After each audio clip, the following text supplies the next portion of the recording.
안녕하세요. 유태양 작가입니다. 최근 한반도와 중동의 정세가 심상치 않습니다. 북한이 연일 뉴스를 통해서 우리가 남한과 전쟁을 할 수도 있다라는 이야기를 하고 있고요. 또 대남 도발의 수위를 점차 높여가고 있습니다. 중동 정세를 보자하니 이스라엘과 하마스의 전쟁이 아직도 끝나지 않았고, 또 미국과 시아파, 후티, 예멘 반군과의 전쟁이 점차 격화되고 있습니다.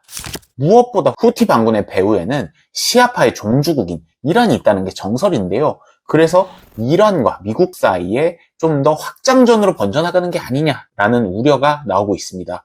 그런데 양대 갈등의 축, 즉 북한과 이란이 벌써 40년이 남은 사실상의 군사 동맹국이었다는 사실 알고 계셨나요? 심지어 이 두 나라가 서로 주고받은 군사교류 때문에 한반도가 핵미사일의 사정권 안에 점차 들어가고 있다라는 사실도 오늘 말씀드리겠습니다.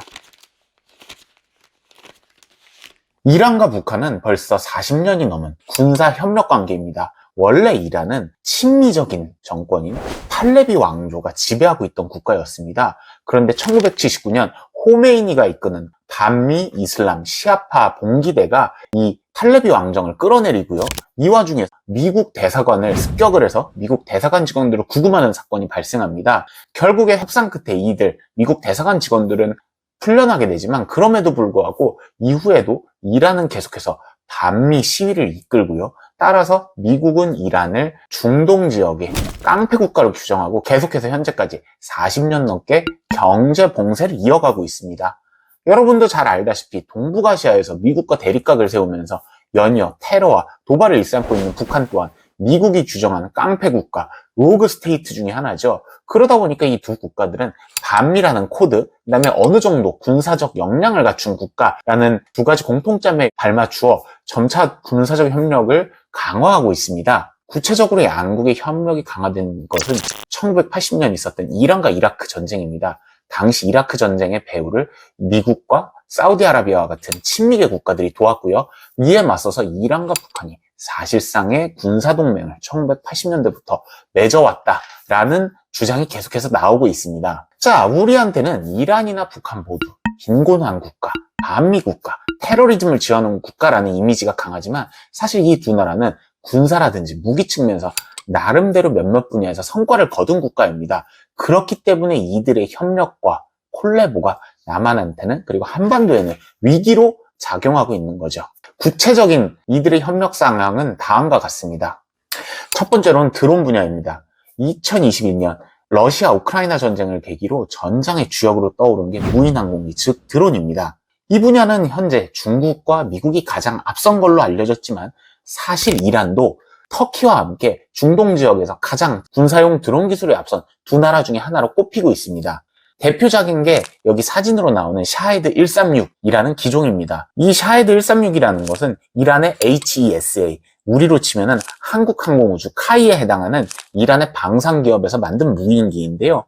이 무기는 예멘 내전에서 이란의 지원을 받은 후티 반군이 정부군을 상대로 활용하면서 유명해지기 시작했습니다. 또 최근 러시아 우크라이나 전쟁에서는 샤헤드 136으로 추정되거나 혹은 샤헤드 136의 기술 역량을 강하게 받은 러시아군의 무인항공기가 계속해서 우크라이나군을 습격하는 모습이 보여져 관심을 모으기도 했습니다. 사실 샤헤드 136이 기술이 대단한 건 아닙니다. 소음도 엄청나고요. 무엇보다 속도도 시속 200km도 안 됩니다. 마티즈보다도 느린 드론이라 그렇게까지 위험이 될까 싶기는 한데, 다만 여기 치명적인 문제가 있습니다. 첫 번째로는 작전 반경이 무려 2000km에 달한다는 건데요.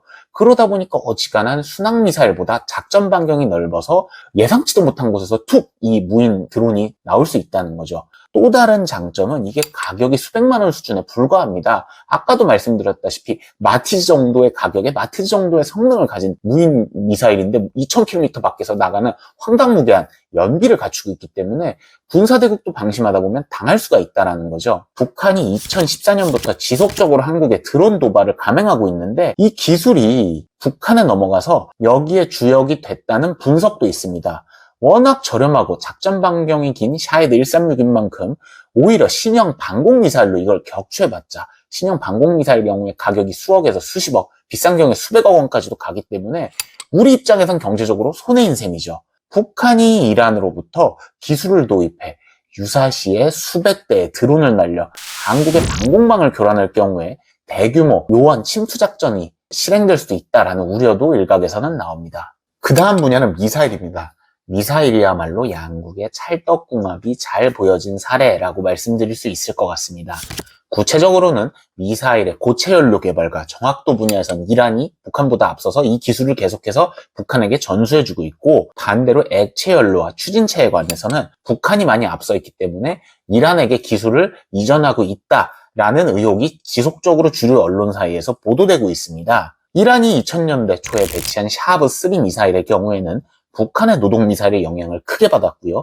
또 반대로 북한이 보유한 개량형 스커드의 경우엔 이란의 피테 미사일에 영향을 준 걸로 알려졌습니다. 북한의 화성미사일 시리즈와 이란의 샤하브, 호람샤르 미사일 시리즈 또한 양국의 미사일 기술을 서로 주거니 받거니 하면서 점차 고도화된 걸로 알려져 있습니다. 무엇보다도 북한은 최근 신형 잠수함을 건조하면서요, 여기서 발사할 수 있는 장거리 미사일, 이른바 SLBM인 북극성 1호를 개발하고 있습니다. 이 북극성 1호에는 고체 연료가 탑재되는 걸로 알려졌는데, 이 고체 연료의 재원이 이란의 세잘 미사일과 극히 닮았다는 의혹도 받고 있는 상황입니다. 우리가 항상 우려하는 핵개발과 관련해서도 양국의 군사적 협조는 점점 강화되고 있습니다. 특히 북한이 이란에게 기술을 전수해주고 있는 걸로 알려져 있는데요. 북한의 경우 지금 사실상 비공인 핵보유국으로 알려져 있죠. 반대로 이란은 아직 핵보유 여부는 미정이지만 개발하지 못했다는 게 지배적 분석입니다. 이 분야는 북한이 많이 앞서서 이란에게 기술 지원을 하고 있는데, 구체적으로는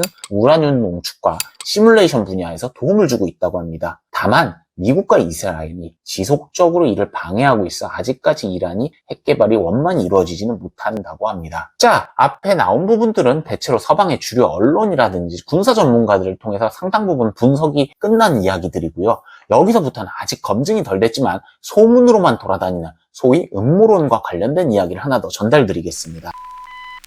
아까 말씀드린 무기들은 위협적이긴 해도 그 스펙의 성능이 그렇게 최신형이다, 알지 못한다, 우리가 대응이 안 된다라고 하기는 어려울 것 같아요. 그런데 최근에 이란이 북한에게 건네주는 게 아니냐라는 무기가 또 하나 등장했습니다. 그 중에 하나가 시크발 어뢰라는 무기입니다. 이는 러시아 핵잠수함이 활용하는 어뢰로 무려 속력이 200노트에 달하는 구소련 해군의 자랑거리입니다. 더 나아가서 이 어뢰에는 핵무기도 장착할 수 있어서 유사시에 핵무기를 탑재한 후 발사를 하면 아예 한 개 함대를 몰살시킬 수도 있는 무시무시한 병기죠. 현재는 러시아와 이란 해군 두 군대가 보유하고 있는데요. 이게 얼마나 막강한 무기냐면요, 한국군이 현재 보유하고 있는 어뢰 중 하나가 독일산 SUT 어뢰입니다. 근데 SUT 어뢰 같은 경우에 35노트 정도의 속도가 납니다. 아까 말씀드렸다시피 시크발 어뢰 같은 경우에 200노트, 즉 한국군의 어뢰보다 무려 6발이나 빠른 거죠. 이게 이란을 거쳐서 북한군 손으로 설계도와 그 생산 공정이 넘어가게 되면 우리 해군의 입장에선 정말 골치 아파질 겁니다. 북한의 경우 구형 노미호급 잠수함과 소형 잠수함인 상어급으로 주로 잠수함 전력이 구성되어 있지만,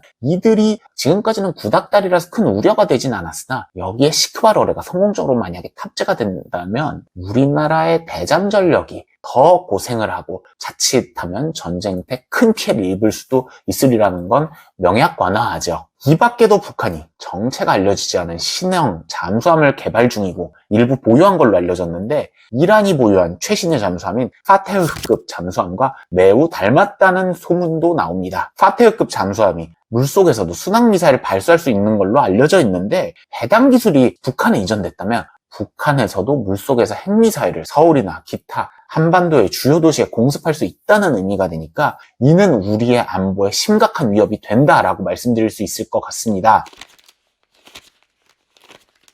자, 이번 주에는 도발의 수위가 높아지는 북한, 그리고 중동의 위험한 정세에 맞추어 북한과 이란 간의 기술 교류, 특히 무기 교류에 대해서 알아보았습니다. 사실 한반도와 중동을 오가며 사업을 하는 저 같은 사람 입장에서는 이런 무기들이 최대한 전장에서 쓸 일이 없고 양국 모두 조용히 평화와 타협을 통해서 끝났으면 하는 기대가 큽니다. 그럼에도 불구하고 우리가 이런 위협을 이해하고 있는 건 시사 정세를 이해하는 데 큰 도움이 되겠죠. 이번 북한의 도발도 막연한 도발, 연례 행사 같았던 막연한 도발로 끝나기를 간절히 바라봅니다. 유태양 작가였습니다.